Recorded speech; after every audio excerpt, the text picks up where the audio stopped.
Hello, कैसे हैं आप सब। उम्मीद है कि सारे के सारे बहुत बढ़िया होंगे और पूरी एनर्जी के साथ अभी भी लगे हो अपने अपने कॉम्पिटिटिव एग्जाम्स की तैयारी में। और हम आपके साथ हैं, अकेले तो आप बिल्कुल मत समझना अपने आप को। इंग्लिश का जो सफर हमारा चल रहा था, जिसमें हम लोग वोकेबलरी, ग्रामर, टेंसेस, आर्टिकल सब कर चुके हैं। उसके बाद हमारा वोकेबलरी का जो पड़ाव है लगभग आज खत्म होने वाला है। इस रास्ते में जो हमारे पास क्या बचा है, सिर्फ वाई और जेड से स्टार्ट होने वाले वर्ड्स बचे हैं। इसके बाद हम एक और सीरीज स्टार्ट करेंगे जिसमें आपको इनके अलावा जो नए शब्द हैं वो भी मैं आपको करके दूंगा। लेकिन पहले हम इस सीरीज को आज क्लोज करेंगे जिसमें वाई और जेड से होने वाले शब्द हैं। अगर दोस्तों बात करें वाई और जेड से स्टार्ट होने वाले शब्द, तो ज्यादा नहीं मिलेंगे। वाई से बहुत ज्यादा शब्द है, जेड से आपको कम मिलेंगे। इनमें भी वही प्रॉब्लम है, वाई में तो लगभग आपको verb, adjective, noun, common language वाले बहुत सारे वर्ड्स मिल जाएंगे। लेकिन जेड से जो मैक्सिमम वर्ड्स हैं वो टिपिकल होते हैं, किसी न किसी कल्चर के साथ या किसी न किसी कंट्री से वो जुड़े होते हैं, तो आपको कम मिलेंगे वो देखने में। लेकिन फिर भी हमारी कोशिश है कि हम आज से शब्द आपके लिए ढूंढ के लाए हैं। तो पहले जो है हम चलते हैं वाई पे। वाई से जो स्टार्ट होने वाले शब्द वो कौन कौन से, तो ये आपके सामने वो शब्द है जो कहां से स्टार्ट हो रहे हैं, वाई से। अगर वाई से में स्टार्ट होने वाले शब्दों की बात करें तो बहुत सारे शब्द हैं और मैक्सिमम में नाउन है ना। तो सबसे पहले जो हमारे पास शब्द है वो यील्ड। आम शब्द आपने बहुत बार सुना होगा और इसको अब यूज भी किया, अपनी लैंग्वेज में किया करो, क्योंकि आसान शब्द है ना। यील्ड का मतलब होता है प्रोड्यूस करना। ठीक है, जैसे पैदावार के लिए भी यूज कर सकते हो। इस साल हमारी अच्छी यील्ड हुई, तो मतलब इस बार हमारी पैदावार बहुत अच्छी हुई है। तो प्रोड्यूस और give way to something as a result of a process. तो एक प्रोसेस से गुजरकर जो एंड में रिजल्ट आता है, जो पैदा होती है, जो पैदावार होती है, उसको क्या बोलते हैं, यील्ड। क्रॉप्स के लिए भी यूज करते हैं, क्रॉप यील्ड, है ना। यल, यल का मतलब होता है जोर से लाउडली चिल्लाना किसी पर, उसको बोलते हैं yell. Why are you yelling at me, ऐसे बोल सकते हो आप। ठीक है, जोर से चिल्लाना, लेकिन इसमें इमोशंस होना चाहिए। गुस्से में नहीं, कुछ भी हो सकता है, कोई भी इमोशन हो सकता है, खुशी वाला, गुस्से वाला, जोर से चिल्लाना बट विद इमोशन, उसको हम क्या बोलेंगे, यल। यर्न, यर्न का मतलब होता है किसी चीज को पाने की दृढ़ इच्छा या स्ट्रॉन्ग डिजायर जो होता है, उसको हम क्या बोलते हैं, यर्न। मतलब आप बहुत लंबे टाइम से सोच रहे हो मेरे को ये चीज चाहिए या मैं इसको हासिल करना चाहता हूँ, तो उसके लिए क्या टर्म यूज करेंगे, यर्न।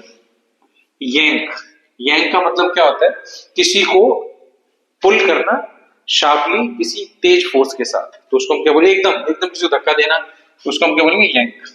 योग, योग से योकल वर्ड भी एक आता है। योग का क्या मतलब होता है, दो चीजों को आपस में जोड़ना। आपने देखा दो बैल होते हैं, बैलों को योग के अंदर बांध देते हैं हम लोग, मतलब दोनों को हम कंबाइन कर देते हैं, जोड़ देते हैं। योग का मतलब दो चीजों को कंबाइन करना, जोड़ना, लिंक करना।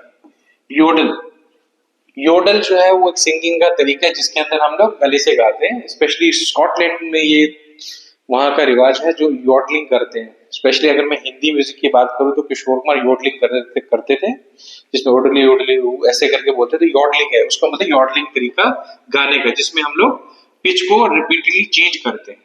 ठीक है, इसमें किशोर कुमार को आप चेक करना नेट पे, किशोर कुमार बहुत एक्सपर्ट थे योडलिंग के अंदर। ठीक है, देन है येल्प। येल्प का मतलब होता है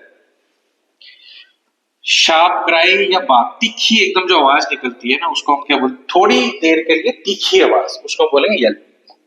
देन है येलो। येलो तो आपको पता है, येलो का मतलब होता है पीले रंग, पीला रंग। बट उससे भी बहुत सारे रिलेटेड टर्म होते हैं। टू बिकम येलो, पीला हो जाना, मतलब ये क्या यूज होगा, एज ए वर्ब भी यूज होगा, उसको हम बोलेंगे येलो। ठीक है, येलोइश, तो येलो उससे रिलेटेड। ठीक है, मतलब कमजोर होने की निशानी होती है येलो होना।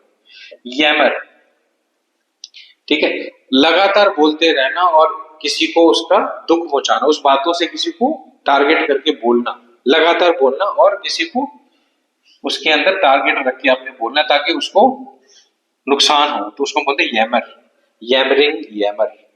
देन है यॉ, क्या हो जाएगा ये, Y A W, Y A W मतलब यॉ।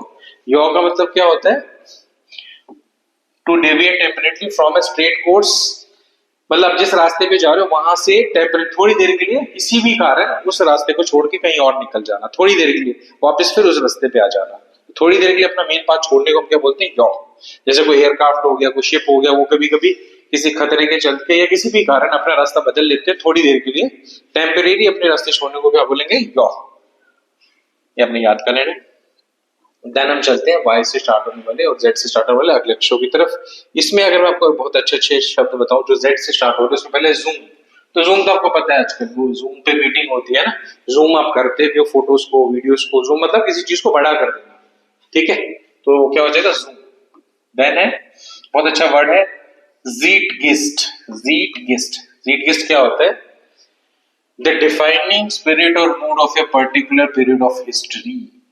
ठीक है, आप किसी हिस्ट्री के बारे में बता रहे हो, लेकिन आप इस तरीके से बता रहे हो कि लोगों को लग रहा है कि आप उसी दौर की बात कर रहे हो, उसी मूड में हो। तो वो जो उस मूड के अंदर किसी चीज का बयान करना, पुराने वाली कहानी का या हिस्ट्री का, तो उसको हम क्या बोलते हैं? Zeitgeist. Zumba, Zumba dance, Zumba classes आपने बहुत बार सुना होगा। तो एक फिटनेस प्रोग्राम है जिसके अंदर हम लोग डांस करके एरोबिक एक्सरसाइजेस करते हैं और अपने आप को फिट करते हैं। जेन, जेन देखो कहां से आया हुआ है? जापान, चाइना, वहां पर एक है ना जेन, वहां से वर्ड आया है, जिसके अंदर क्या होता है, कोई भी इंसान जो है बिल्कुल अटेंटिव होता है, मतलब पूरी की पूरी कंसंट्रेशन अपनी बना के रखना, उसको हम क्या बोलते हैं? जेन। जिफायर बहुत अच्छा वर्ड है, मैंने बहुत यूज किया है पोएम्स के अंदर। जिफायर का मतलब होता है जेंटल माइल्ड ब्रीज, हल्की हल्की मध्यम मध्यम जो चलती हवा, शांत हवा, उसका चलने को हम क्या बोलते हैं? जिफायर। शांत हवा जिसका हम आनंद लेते हैं, नेगेटिव सेंस में नहीं होता वो। जोडियक, जोडियक साइंस आपने देखा एस्ट्रोलॉजी में आते हैं, 12 के 12 जो कॉन्स्टिलेशंस हैं उनके ऊपर जो बने हुए साइंस, उनका क्या होता है? Zodiac science. ठीक है, राशियां जिससे पता चलती है। जोम्बी, जोम्बी आपने सुना होगा, अनडेड क्रिएचर, फ्रिक्शनल होते हैं, असली में नहीं होते हैं, काल्पनिक अनडेड क्रिएचर्स। ठीक है, जो आपने देखा होगा ज़ॉम्बी बन के चले हुए हैं, किसी का खून पी रहे हैं। ठीक है, कल्पना हम ऐसे करते हैं कि ज़ॉम्बीज होते हैं दुनिया के अंदर, जो ऐसे होते डेड नहीं है, लेकिन वो डेड की तरह दिखते हैं, लिविंग डेड होते हैं, उनको हम बोलते हैं ज़ॉम्बी। आपने मूवी भी देखी होंगी इनके ऊपर ज़ॉम्बी वाली। ठीक है, तो ज़ॉम्बी वर्ड भी जेड से स्टार्ट होने वाला वर्ड है। देन हम अगले शब्दों की बात करें तो जेड से स्टार्ट और उसके अंदर है जाइन, ZINE। जाइन का मतलब क्या होता है? जाइन जो शब्द है, a small circulation self published work of original text and images। मतलब पुरानी जो आपकी किसी बंदे ने किताबें लिखी हैं, ठीक है, उनकी स्मॉल सर्कुलेशन, अपनी बुक्स पुरानी को थोड़े से डिस्ट्रीब्यूटर या थोड़े से लोगों के अंदर बांटना या सर्कुलेशन में रखने को हम लोग क्या बोलते हैं? जाइन। स्पेशली इंसान खुद करता है, जो खुद पब्लिश की चीजें नहीं करवाता, खुद ही कर रहा होता है। जिरकॉन आपने देखा है, डायमंड की तरह एक मिनरल होता है जिसको हम ज्वेलरी में यूज करते हैं, उसको बोलते हैं जिरकॉन। उसके बाद हमारे पास जेस्ट, बहुत अच्छा वर्ड, इसको अच्छे से नोट कर लो। जेड मतलब एंथ्रेस्टिक एंजॉयमेंट, मतलब पूरे जोश के साथ, एनर्जी के साथ जो आपके अंदर फीलिंग आती है, उसको बोलते हैं जेस्ट। उसके बाद है जिल्च, जिल्च मतलब बहुत अच्छा वर्ड है, मैंने इसको भी यूज किया हुआ है। जिल्च मतलब नथिंग, जीरो, जिसकी कोई वैल्यू ना, उसको जिल्च बोलते हैं। देन है जेपलिन, जेपलिन आपने देखा, एक तो वो जेपलिन थ्रू है, वो नहीं है, ये जेपलिन है, बहुत बड़ी इस टाइप की शिप होती है ये वाली, जिसके अंदर उड़ते थे, पुराने टाइम में होती थी, जब स्टार्ट कर रहे थे हम एयरप्लेन बनाना, तब की एयरशिप, लार्ज एयरशिप को क्या बोलते हैं? जेपलिन। ज़ैपर, ज़ैपर मतलब a device for controlling something remotely, दूर से किसी चीज को कंट्रोल करने की जो चीज हम यूज करते हैं उसको बोलते हैं ज़ैपर। जैसे रिमोट होता है आपका, उसको हम क्या बोलेंगे? ज़ैपर। जूडल्स, जूडल क्या होता है? हमारे पास एक मटेरियल है, फूड है, क्या बोलते हैं? जुकीनी। जुकीनी से जो नूडल्स बनती है, मतलब एक स्पेशल टाइप की नूडल्स, हमको बोलते हैं जूडल्स, क्योंकि वो जुकीनी से बन रही है, तो जेड भी यहां लगाया इनकी जगह, तो बन गया जूडल्स। जेनिथ बहुत अच्छा वर्ड है, बहुत यूज होता है। जेनिथ मतलब हाईएस्ट पॉइंट, किसी भी सिलेस्टियल बॉडी में, आसमानी जो हमारे जो अंतरिक्ष में जो बॉडी है, उनका जो हाईएस्ट पॉइंट है, सबसे ऊंची जब स्थिति में होती है, तो उसको हम क्या बोलते हैं? जेनिथ। अच्छा वर्ड है ये भी। ठीक है, अगर जेड से और शब्दों की मैं बात करूं तो बहुत सारे और भी शब्द हैं, लेकिन मैं आपके लिए जेड के, क्योंकि जेड के शब्द अपने ज्यादा सुने नहीं होते, तो इनके प्रैक्टिस करना थोड़ा सा मुश्किल रहता है। अब नई सीरीज में फिर मिलेंगे आपको ए से लेकर जेड तक जितने भी शब्द हैं उनके साथ।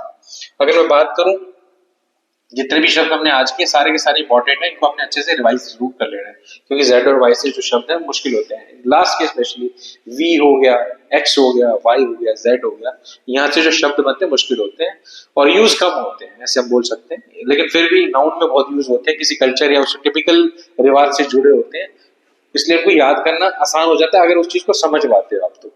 ठीक है, तो आज हमारी वोकैबुलरी यहाँ पर फिनिश होती है, जिसके अंदर मैंने आपको लगभग हर क्लास के अंदर 45 to 50 वर्ड्स दिए, और ऐसे में 13, 14, 15 क्लासेस हम कर चुके हैं ऑलरेडी।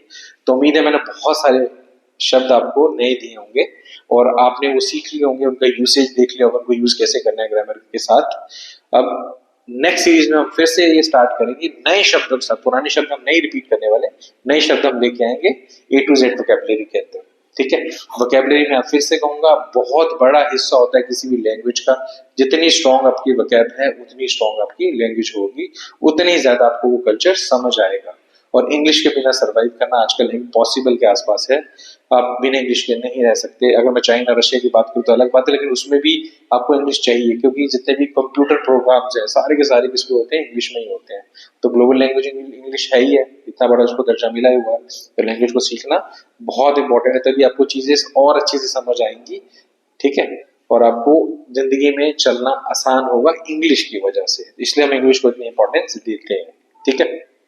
तो उम्मीद है आपको बहुत अच्छा लगा होगा पूरी सीरीज के अंदर। वोकैब हम फिर बनाएंगे, बस आपको थोड़ी ही वेट और करनी है, बट पिछला तब तक आप रिवाइज कीजिए जितने भी आपको शब्द दिए। फिर मिलते हैं आपको नए फ्रेश वर्ड्स के साथ, एक नई वोकैबुलरी पूरे जोश के साथ।